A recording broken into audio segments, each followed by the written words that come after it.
एक युवा इनसे प्रश्न करता है, एक नगर में क्या मैं चरण छू सकता हूं? याद करो मित्र, क्या पूछता है ऋषभ, क्या मैं चरण छू सकता हूं? ऐसे इन लोगों ने प्रश्न किया। उस समय एक क्षण को मैंने क्या अनुभव किया, ओहो विशुद्ध सागर तुम कहां फूल रहे हो। ये आचार्य विराग सागर की अनुकंपा है,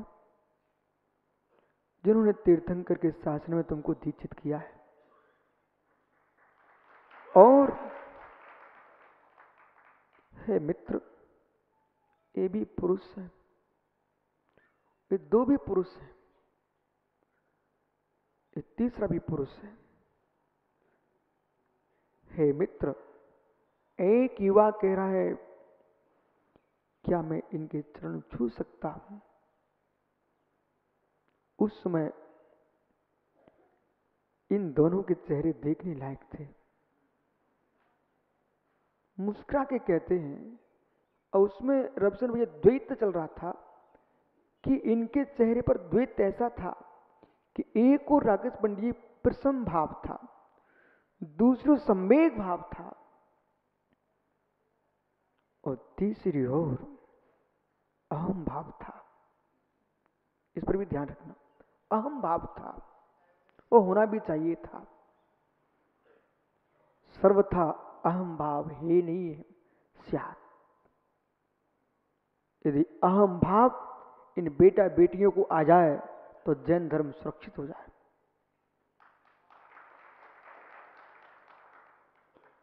माताओं, अपने घर में जाके आज का प्रवचन सुनाना है। आप मात इनको पानी छान के ही मत पिलाइए, इनको इनके भावों को छानने की बात करिए। पानी छान के पिलाने के साथ साथ इनके भाव छानिए। तुम घर में छन्ना लगा के पानी तो पिलाते रहे, पर भाव इनके बिगड़ छने हो चुके हैं। और जैन कुल की कन्या किसी भी कुल में पहुंच जाए, तुमने क्या किया? भाव छानिए, भाव छानिए, और उनसे कहना कि आज मैं कुछ सुन के आया हूं। अहम भाव आना चाहिए। इन दोनों को भाई मैंने देखा, और आपने हैदराबाद में इनको तिलक कर दिया था, और डबल तिलक लगे इनके पास, औरंगाबाद समाज के, हैदराबाद समाज के। ये तुम्हारे भिंड वाले बेचारे देखते रहते हर समय, ये तिलक देख देख करके परेशान है लोग। मित्र, इनका अहम भाव देखने लायक था। वह त्रिभाग 3 दृष्टियां चल रही थी। अहम इस बात का था इनको, ओहो, मैं जिस कुल में जन्मा हूं उसके परमात्मा भी प्रकृति में जीते हैं। जिस कुल में मैं जन्मा हूं उसके गुरु भी प्रकृति में जीते हैं। ये प्रकृति का धर्म नहीं, ये प्रकृति का धर्म है। आज एक पुरुष, संजय भाई कैसे होता है, आज एक पुरुष मेरे से पूछ रहा है कि इनके चरण छू लूं। पहला आनंद को इस बात का आया कि मेरे गुरु की वंदना करने के लिए भाई बोल रहा है। इस बात का इनको संवेग उत्पन्न हुआ, प्रशम भाव आया।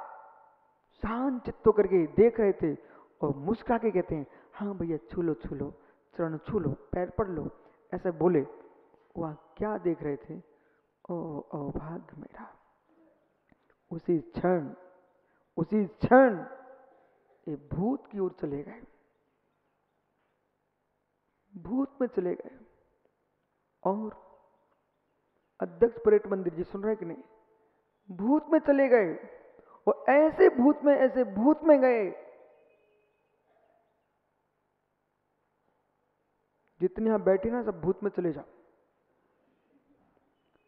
और भूत में जाकर क्या देखा?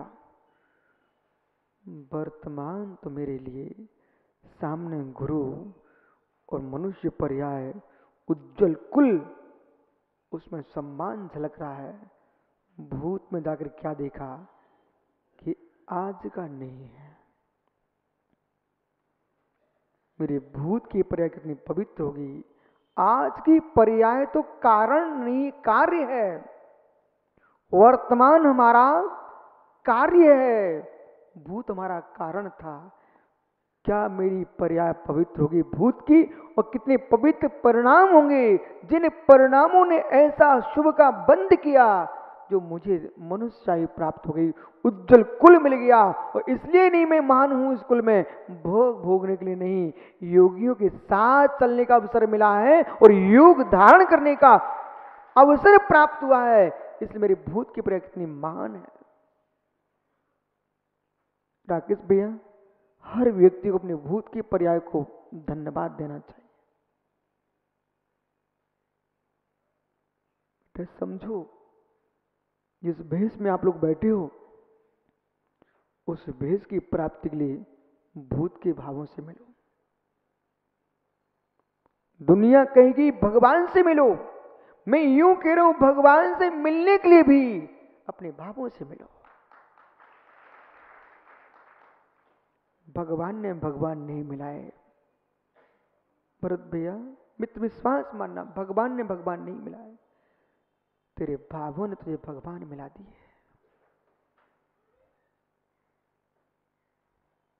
भावों ने मिला दिया। युवाओं, चाहे औरंगाबाद के युवा हो, चाहे अहिंसा ग्रुप हो, हे मित्र कोई भी यहां बैठे, पूरे देश के युवा बैठे हैं, इन सब से कहना बेटा, जब जब तुम्हारे जिनालय से भिन्न होके कोई मंत्रालय और वैश्यालय के परिणाम जब आए, तुरंत वहां रुक जाना, कहना ये पैर भी चलने को मिले हैं, ये मंत्रालय ने नहीं दिए, ये वैश्यालय ने नहीं दिए, ये जिनालय के पुण्य से प्राप्त हुए।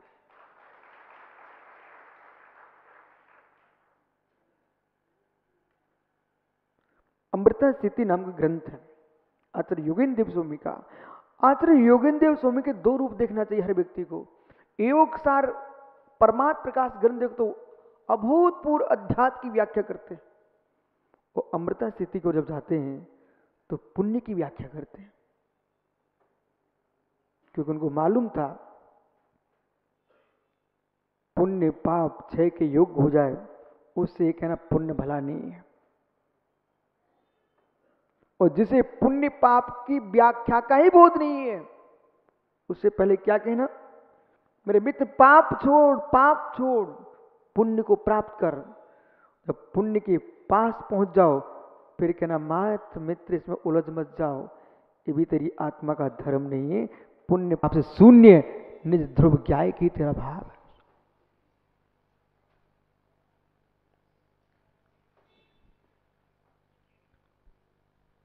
किसने खड़ा कर दिया यहां पर? विशुद्ध सागर ने नहीं किया आपको खड़ा, मित्र विश्वास मानो। न तीर्थंकर महावीर ने किया है। या भी हाथ जोड़ के खड़े हो, जरा से बोलने मात्र से आप लोग खड़े हो गए, मित्र ये भी तुम्हारा प्रकृति पुण्य की प्रबलता के साथ साथ कसाई की मंदता तीव्र है, इसलिए खड़े हो गए, नहीं तो बोल देते क्यों खड़ा हूं। यही शिष्य की परीक्षा हो जाती है। सन्मार्गी शिष्य है कि उन्मार्गी शिष्य है। बेचारे हाथ जोड़े खड़े। देखो मित्र, ये हाथ विशुद्ध सागर को नहीं जुड़े,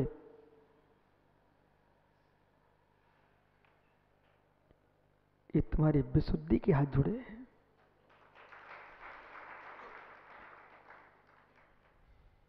क्या निहार रहा था जी? एक युवा पूछ रहा है कि भाई नमस्कार कर लूं क्या, पैर छू लूं इनके क्या? उस समय क्या परिणाम चल रहे थे आपके? क्यों मुझे आनंद आ गया।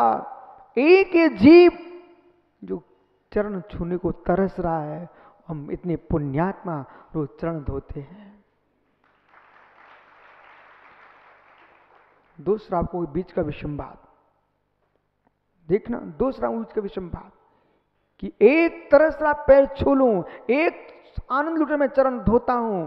इसलिए युवाओं, ज्ञानियों बेटा, विश्व में कहीं भी चले जाओ, कितने धुरंधर इंद्रिय सुखों का भुगता हो, चक्रवर्ती के पद अधिष्ठित क्यों ना हो, चक्रवर्ती के पद में आनंद होता होता तो तीर्थंकर, शांतिनाथ, कुंतनाथ, अरिनाथ ये चक्रवर्ती पद छोड़ करके दिगंबर ना होते।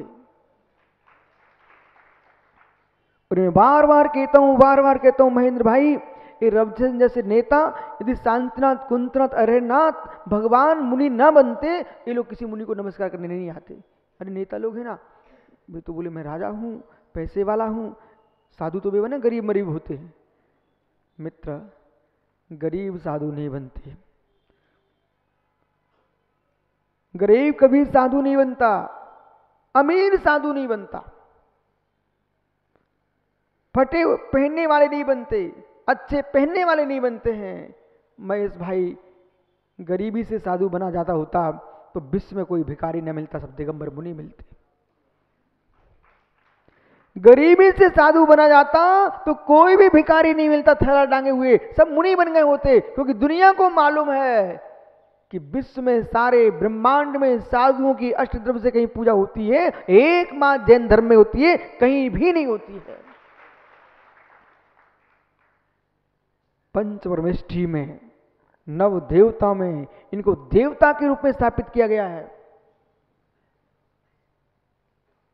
देवता के रूप में स्थापित किया। भरत तीर्थंकर का जहां अर्घ होता है, वो दादा ज्ञानचंद जी श्रीपाल, यहाँ की जो वृद्ध लोग हैं ना, ये लोग भगवान के अर्घ चढ़ाते समय उसी समय आचार्य मुनियों के अर्घ चढ़ाते वहां मंदिर में। उस समय मुनिराज को क्या निहारना चाहिए, मैं जीते जी किस स्थान पर पहुंच चुका हूं, जैनियों के जिनालय में मेरी पूजा प्रारंभ हो चुकी है, तो तुमको निज जिनालय में निज देव की पूजा करना चाहिए।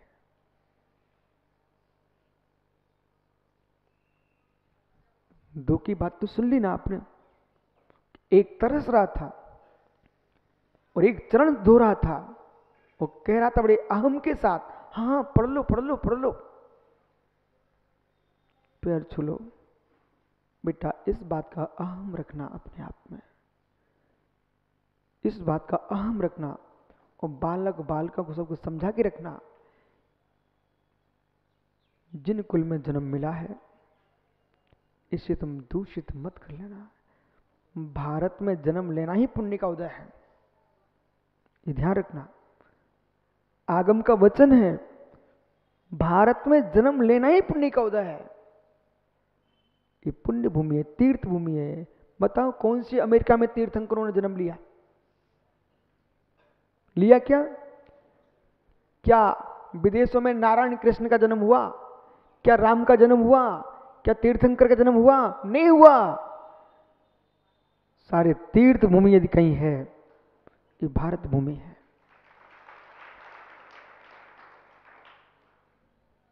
दुनिया के लोग, आपको शायद मालूम नहीं है, तीर्थ वो महासभा, अपने तीन संरक्षणी जो महासभा, ओहो, निर्मल सेठी जी बता रहे थे, महाराज जी साल में 2-3 शिविर लगाना पड़ते मुझे, और विदेशी लोग दिल्ली में, जयपुर में, महावीर जी में महीने महीने 8-8 दिन रुक रुक करके जाते हैं और जैन धर्म की शिक्षा लेके जा रहे हैं। आज की तारीख में जितने विशिष्ट अन्वेषणी विषय हैं, विशिष्ट खोज है मित्र, पूरे विश्व में एकमात्र इकलौता दर्शन है जिसने रविचंद्र भैया शून्य की व्याख्या की है, वो जैन धर्म है। और अणु परमाणु की व्याख्या करने वाले मात्र विश्व में 2 धर्म हैं, बाकी सब क्रियाकांड की व्याख्या करते हैं। जैन दर्शन और वैशेषिक दर्शन, इन 2 दर्शनों ने अणु परमाणु की व्याख्या की है, परंतु वैशेषिक पौद्गलिक अणु की व्याख्या कर पाया, जैन दर्शन ने पौद्गलिक परमाणु के साथ साथ आत्म परमाणु की भी व्याख्या की है, भाव परमाणु। पुनः पुनः समझना, मात्र जैन कुल की रोटी बाटी खा के जीवन मस्त निकाल देना, इसके सिद्धांतों को भी समझो। प्रवचन सार 85 का है। प्रथम राष्ट्रपति कौन हुआ तुम्हारे देश का इस समय का? और दूसरे तो सर्वपल्ली राधाकृष्णन इन्होंने सठ दर्शन कर एक पुस्तक लिखी है।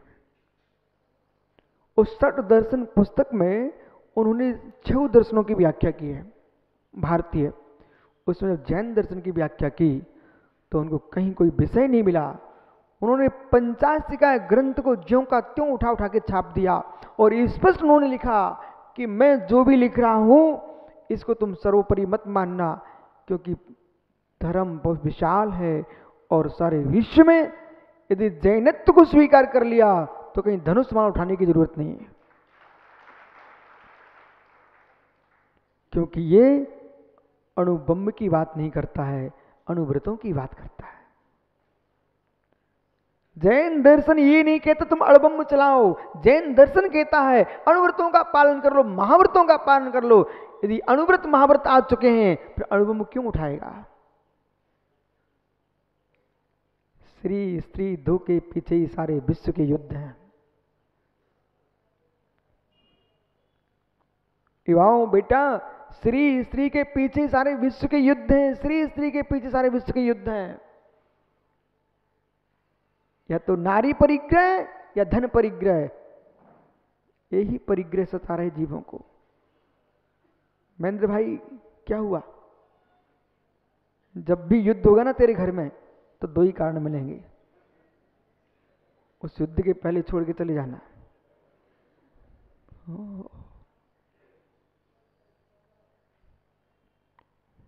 तीसरे व्यक्ति की बात कर लो फिर आप बैठ जाओ।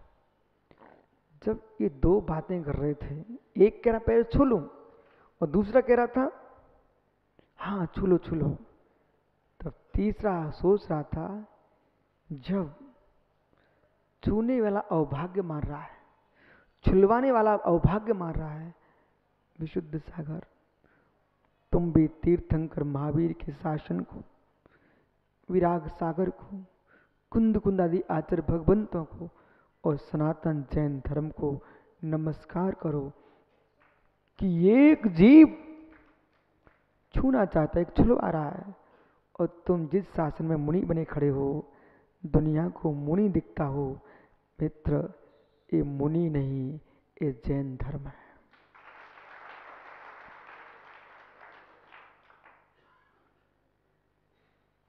जैन धर्म है।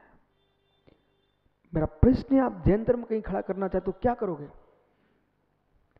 कहीं जैन धर्म स्थापित करना चाहते दादा रतन लाल जी भिंड वाले, क्या करोगे? मित्र आखिर में कहीं ना कहीं आपको मंदिर बनाना पड़ेगा।